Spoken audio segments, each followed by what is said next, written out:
నమస్తే నేస్తాలు. అందరూ బాగున్నారని ఆశిస్తున్నాను. మన ఛానల్ ఎన్నో చక్కని బయోగ్రఫీస్ అందిస్తూ ఉంది. ఇవన్నీ నచ్చినట్లయితే ఇంకా అంతేకాకుండా జీవిత చరిత్రలే మహనీయుల జీవిత చరిత్రలే కాకుండా ఇంకా ఎన్నో విద్యా విజ్ఞానం, చక్కని జీవిత విధానం, ఇంకా విద్యార్థులకు అవసరమయ్యే అనేక టిప్స్, లైఫ్ స్టైల్ ఇలాంటి మంచి వీడియోస్ ఎన్నో చేస్తున్నామండి మన ఛానల్లో. మరి మీకు నచ్చితే తప్పనిసరిగా సబ్స్క్రైబ్ చేసుకోవాల్సిందిగా కోరుతూ ఈనాటి వీడియోలోకి వెళ్ళే ముందు ఈరోజు ఎవరి గురించి చెప్పుకుంటున్నామో ఒక మాట మీతో చెప్తాను. ఈరోజు మహానటి, సుప్రసిద్ధ సినీ నటి అయినటువంటి సావిత్రి గారి గురించి, ఆమె జీవిత చరిత్ర గురించి ఈరోజు తెలుసుకుందామండి. మరొకసారి విజ్ఞప్తి, తప్పనిసరిగా మన ఛానల్ సబ్స్క్రైబ్ చేసుకోవాల్సిందిగా మనవి. వీడియోనైతే ఎక్కడ స్కిప్ చేయకుండా చివరి వరకు చూడవలసిందిగా మనం చేస్తూ ఈరోజు మన వీడియోలోకి వెళ్దాం. సావిత్రి ఆమె పూర్తి పేరు నిశంకర సావిత్రి. ఆమె తెలుగు, తమిళ సినిమా నటి మరియు దర్శకురాలు. అభిమానుల చేత మహానటిగా కీర్తింపబడింది. ఆమె గుంటూరు జిల్లా చెర్రావూరు గ్రామంలో సామాన్య తెలగ కాపు కుటుంబంలో డిసెంబర్ 6వ తేదీ 1936వ సంవత్సరంలో జన్మించారు. సావిత్రి చిన్నతనంలోనే తండ్రిని పోగొట్టుకుంది. పెదనాన్న కొమ్మారెడ్డి వెంకటరామయ్య ఆమెను పెంచి పెద్ద చేశాడు. చిన్నప్పటి నుంచి కళల వైపు ఆసక్తితో పెరిగిన సావిత్రి తర్వాత నాటక రంగంలోకి ప్రవేశించింది. అప్పుడే హిందీ నటుడు పృథ్వీరాజ్ కపూర్ చేతుల మీదుగా బహుమానం కూడా అందుకుంది. తర్వాత సినిమాల్లో నటించడం కోసం మద్రాసు చేరింది. చిన్న పాత్రలతో తన ప్రస్థానం మొదలుపెట్టి అగ్ర కథానాయికగా ఎదిగింది. తెలుగులోనే కాక తమిళంలో తనదైన ముద్ర వేసి నడిగర్ తిలగం అనే బిరుదు పొందింది. తమిళ నటుడు జెమిని గణేశన్ను పెళ్లి చేసుకుంది. అప్పటికే ఆయనకు 2 భార్యలు ఉన్నారు. సావిత్రికి విజయ చాముండేశ్వరి అనే కూతురు, సతీష్ కుమార్ అనే కొడుకు జన్మించారు. కుటుంబ కలహాలు, ఆర్థికంగా ఇబ్బందులు ఎదురవడంతో ఒక దశలో బాగా బతికిన ఆమె చివరి దశలో పేద జీవితాన్ని గడిపింది. అనారోగ్యంతో 1 సంవత్సరం కోమాలో ఉండి 46 సంవత్సరాల వయసులో మరణించింది. అనగా డిసెంబరు 26వ తేదీ 1981వ సంవత్సరంలో ఆమె కన్నుమూశారు. ఇంకా ఆమె గురించి మరిన్ని వివరాలు తెలుసుకుందాం. జననం Nissankara Savitri 1936 December 6, Chiravuru, Madras presidency, British India, ప్రస్తుతం ఆంధ్రప్రదేశ్, భారతదేశం. మరణం 1981 డిసెంబర్ 26, వయస్సు 46. ఇతర పేర్లు: మహానటి సావిత్రి, నడిగయ్యార్ తిలగం. వృత్తి నటి, గాయని. జీవిత భాగస్వామి జెమిని గణేశన్. పిల్లలు 2. పురస్కారాలు: రాష్ట్రపతి award, Nandi award, Kalaimamani award ఆమె పొందారు. ఇంకా ఆమె తొలి జీవితం గురించి తెలుసుకుందాం. ఆంధ్రప్రదేశ్ రాష్ట్రం, గుంటూరు జిల్లా తాడేపల్లి మండలంలోని చెర్రావూరు గ్రామంలో డిసెంబర్ 6, 1936న నిశంకర గురవయ్య, సుభద్రమ్మ దంపతులకు సావిత్రి జన్మించారు. వారికి సావిత్రి 2వ సంతానం. 1934లో ఆడపిల్ల పుట్టగా మారుతి అని నామకరణం చేశారు. సావిత్రికి 6 నెలలు నిండగానే టైఫాయిడ్ కారణంగా తండ్రి మరణించాడు. గురవయ్య మరణంతో సుభద్రమ్మ విజయవాడలోని తన అక్క అయిన దుర్గాంబ ఇంటికి మకాం మార్చింది. దుర్గాంబ భర్త పేరు కొమ్మారెడ్డి వెంకటరామయ్య. సావిత్రికి వరుసకు పెదనాన్న. మారుతి, సావిత్రి విజయవాడలోని కస్తూరిబాయి మెమోరియల్ పాఠశాలలో చేరారు. పాఠశాలకు వెళ్ళే దారిలో నృత్య విద్యాలయం ఉండేది. రోజు ఇతరులు నాట్యం చేయటం చూసి ఆ నృత్య నిలయంలో చేరి శిష్ట్ల పూర్ణయ్య శాస్త్రి గారి దగ్గర సంగీతం మరియు శాస్త్రీయ నృత్యం నేర్చుకొని విజయవాడలో తన చిన్నతనంలోనే ప్రదర్శనలు ఇచ్చింది. కొంతకాలం ఎన్టీఆర్, జగ్గయ్య తదితరులు నడుపుతున్న నాటకాల కంపెనీలో పనిచేసి అనంతరం స్వయంగా పెదనాన్న నడిపిన నాట్య మండలిలో కూడా నటించింది. బుచ్చిబాబు రాసిన ఆత్మవంచన అనే నాటకంలో కూడా నటించింది. ఇంకా ఆమె చలనచిత్ర ప్రవేశానికి ముందు ఏం చేసేవాళ్ళో చూద్దాం. సావిత్రి 13 సంవత్సరాల వయసులో ఉన్న సమయంలో కాకినాడలోని ఆంధ్ర నాటక పరిషత్ నిర్వహించిన నృత్య నాటక పోటీలలో ఆనాటి హిందీ నటుడు, దర్శకుడు, హిందీ సినీ రంగంలో ప్రసిద్ధుడు అయిన పృథ్వీరాజ్ కపూర్ చేతుల మీదుగా బహుమతి అందుకున్నది. అది ఆమెలో కళల పట్ల ఆరాధన పెరగడానికి కారణమైంది. ఆమె 1949లో చలనచిత్రాలలో నటించడానికి మద్రాసు నగరం చేరింది. ఇంకా ఆమె చలనచిత్ర జీవితం చూద్దాం. అభిమానుల గుండెల్లో నిలిచిపోయిన అద్భుతం సావిత్రి. కనుసైగతో కోటి కలలు పండించగల మహానటీమణి. సినీ జీవితంలో ఆవిడ ప్రయాణం మరిచిపోలేని ఓ మధుర జ్ఞాపకం. ఇప్పటికీ ఎప్పటికీ తెలుగు సినీ ప్రపంచానికి ఒకే ఒక మహానటి నిశ్శంకర సావిత్రి. దక్షిణాది భాషలలో వెండి తెరపై వెన్నెలను కురిపించి అభినయంలో తనకు సాటి మరొకరు లేదని నిరూపించిన ఒకే ఒక్క మహానటి సావిత్రి. 1949లో అవకాశం వచ్చినా ఆమె చిన్నపిల్లని ఆ పాత్రకు సరిపోదని ఆమెను ఎంపిక చేయకపోయినా ఆ తర్వాత ఆమెను వెతుక్కుంటూ అవకాశం వచ్చింది. పాతాళ భైరవి సినిమాలో నృత్యం చేసే అవకాశం అది. సావిత్రికి అలా చిన్న చిన్న పాత్రలతో సినీ ప్రస్థానం ప్రారంభమైంది. ముఖ్యంగా ఆమె నటన పెళ్లి చేసి చూడు సినీ జీవితంలో ఒక మలుపుగా చెప్పవచ్చు. అయితే సావిత్రిలోని ఆ సామాన్య నటిని తెలుగు తెరకు పరిచయం చేసిన సినిమా మాత్రం దేవదాసు కావ్యంలో పార్వతిగా సావిత్రి నటన అజరామరంగా నిలిచిపోయింది. మనసును వెంటాడే పాటలలో నటన అద్భుతం. అమాయకమైన నటనా కౌశల్యం వర్ణించాలంటే ఏ పదాలు సరిపోవు. అత్యద్భుతంగా సావిత్రి జీవించింది కాబట్టి ఎప్పటికీ ఆమె మహానటి.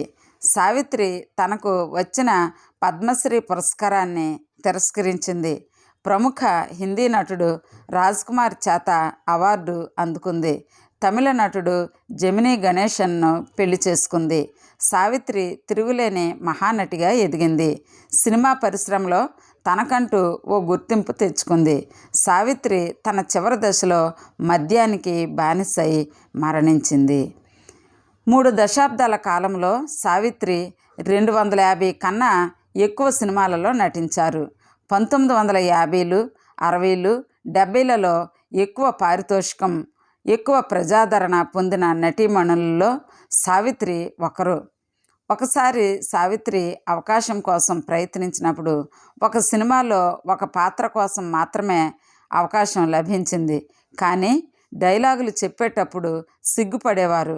హీరోలను చూసి విస్మయపోయేవారు. అదే సమయంలో తమిళ నటుడు జెమినీ గణేశన్ సావిత్రి యొక్క ఫోటోలను తీసుకొని 2 నెలల తర్వాత రమ్మని చెప్పి పంపాడు.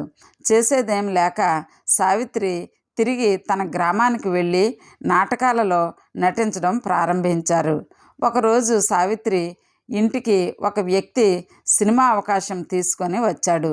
అలా అలా అలా సావిత్రి సినిమా జీవితం ప్రారంభమైంది. రూపవతి, పాతాళ భైరవి సినిమాలలో చిన్న చిన్న పాత్రలను చేశారు. తరువాత సావిత్రి నటించిన పెళ్లి చేసి చూడు సినిమా కూడా విజయవంతం అయింది.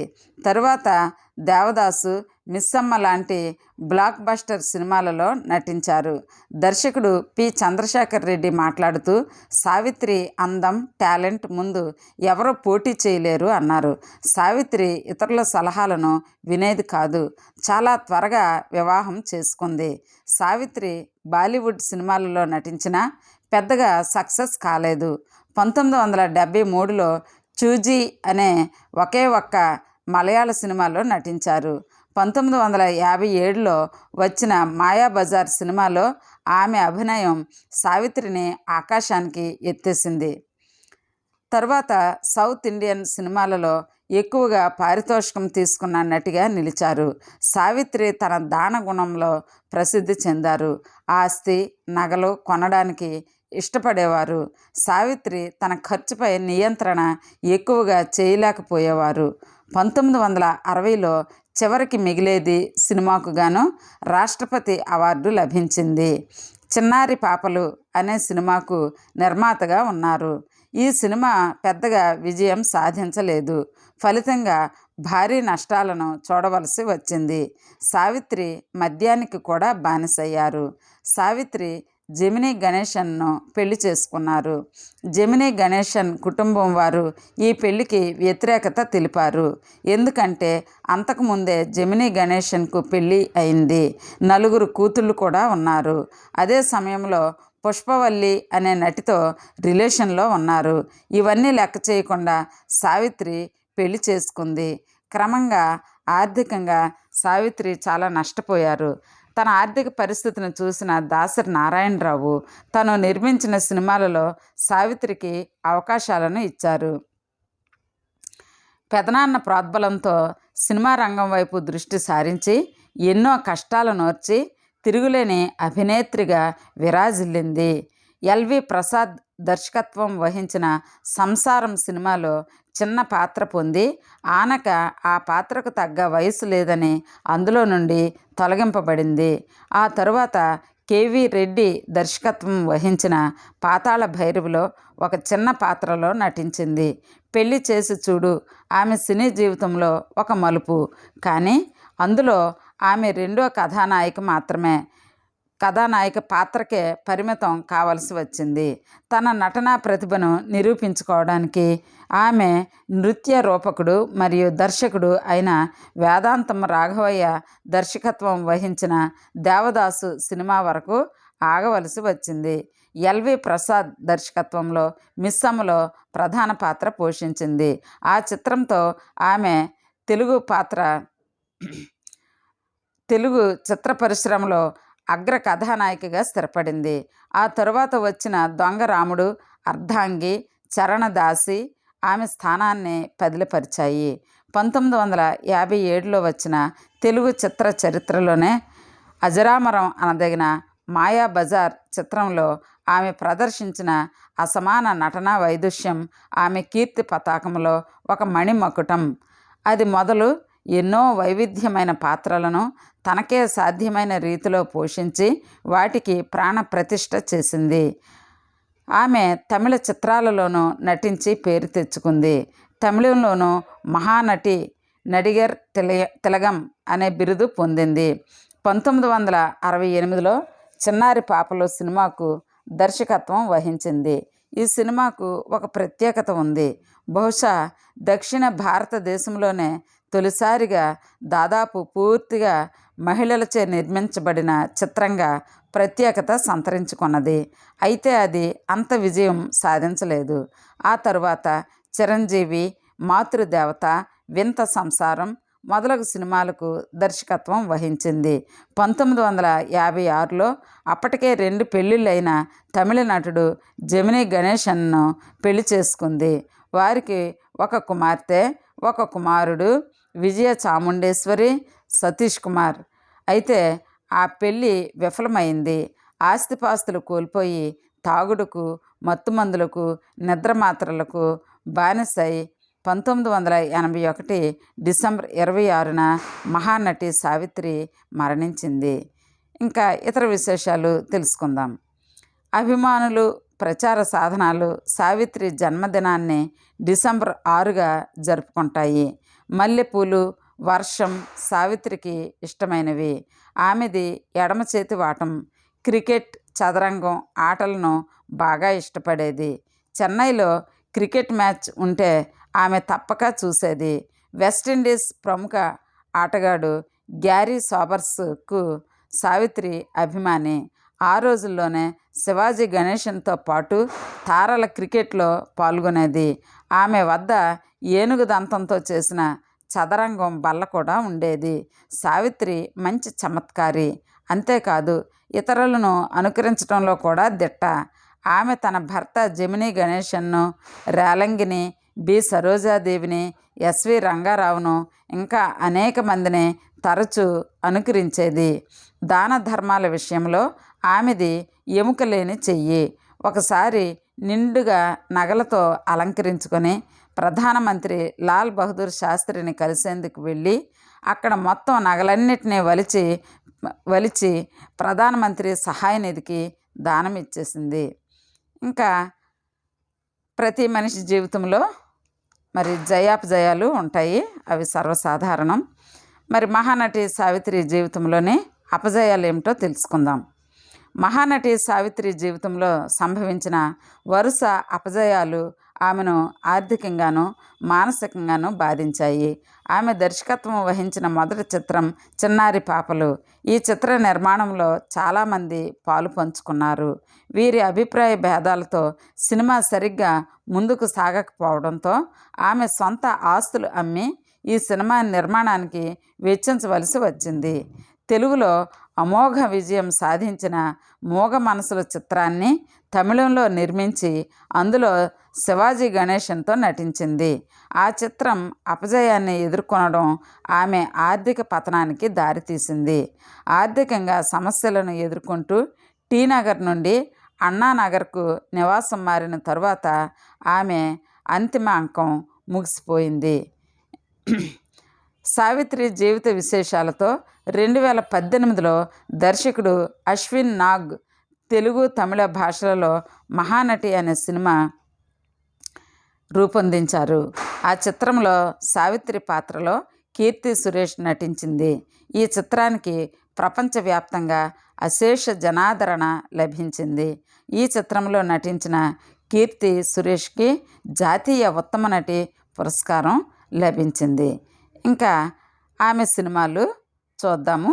మహానటి సావిత్రి గారు నటించినటువంటి సినిమాలు: సంసారం 1950, అగ్ని పరీక్ష 1951, పాతాళ భైరవి 1951లో ఆమె నృత్యకారిణిగా నటించారు. పెళ్లి చేసి చూడు 1952లో మరి సావిత్రి నటించారు.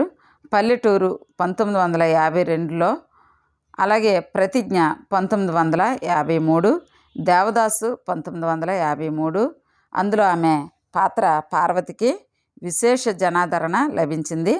బ్రతుకు తెరువు 1953లో జమీందారు గారి కూతురుగా నటించారు. మేనరకం 1954, చంద్రహారం 1954లో చంచలగా నటించారు. బహుత్ దిన్ హుయే 1954లో ఆమె ఈ హిందీ సినిమాలో నటించారు. పరివర్తన 1954లో సుందరమ్మగా నటించారు. వదిన 1955లో విడుదలైంది. మిస్సమ్మ 1955లో మిస్సియమ్మగా తమిళ సినిమాగా మరి ఇది విడుదలైందండి. మిస్సమ్మ 1955లో మరి ఆమె నటించారు. అర్ధాంగి 1955లో నటించారు.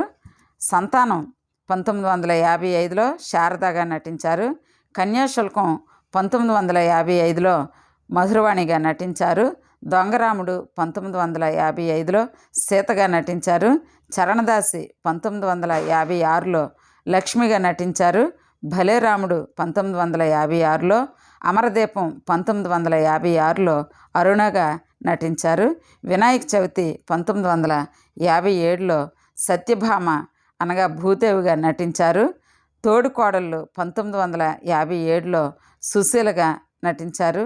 ఎమ్మెల్యే అంటే శాసనసభ్యుల్లో 1957లో నిర్మలగా నటించారు. భలే అమ్మాయిలు 1957లో, మాయాబజార్ 1957లో శశిరేఖగా నటించి ఎన్నో మన్ననలు పొందారు. మాయాబజార్ 1957లో తమిళ సినిమాలో శశిరేఖగా నటించారు. కర్పూర కరసి అనే తమిళ సినిమాలో మంజులుగా 1957లో నటించారు. మాంగళ్య బలం 1958, అప్పు చేసి పప్పుకూడు 1958లో మంజరిగా నటించారు. భాగ్యదేవత 1959లో, నమ్మిన బంటు 1959లో, అభిమానం 1960లో, విమల 1960లో, శ్రీ వెంకటేశ్వర మహాత్యం 1960లో పద్మావతిగాను, శాంతినివాసం 1960లోను, దీపావళి 1960లోను, చివరికి మిగిలేది సినిమా 1960లో పద్మగాను ఆమె నటించారు.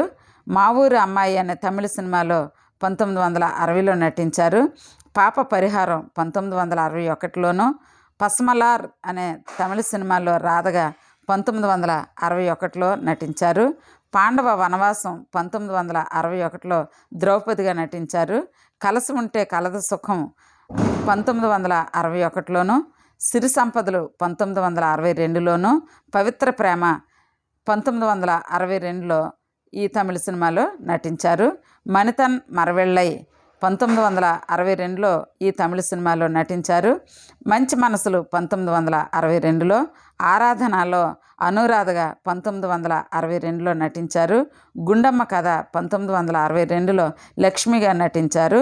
రక్త సంబంధం 1962లోను, ఆత్మబంధువు 1962లోను, నర్తనశాల 1963లో ద్రౌపదిగాను, కర్ణన్ అనే తమిళ సినిమాలో భానుమతిగా 1963లోను, ఘర్ బసాకే దేఖో అనే హిందీ సినిమా 1963లోను, చదువుకున్న అమ్మాయిలు 1963లో సుజాతగాను, రక్తతిలకంలో కమలగా 1964లోను, మూగ మనసుల్లో రాధగా 1964లోను, కర్ణాలో భానుమతిగా 1964లోను, వెలుగు నీడల్లో సుగుణగా 1964లోను, పూజా ఫలంలో సీతగా 1964లోను, నవరాత్రి 1964లోను, కై కొడుత్త దైవం 1964లో ఈ తమిళ సినిమాలో ఆమె నటించారు.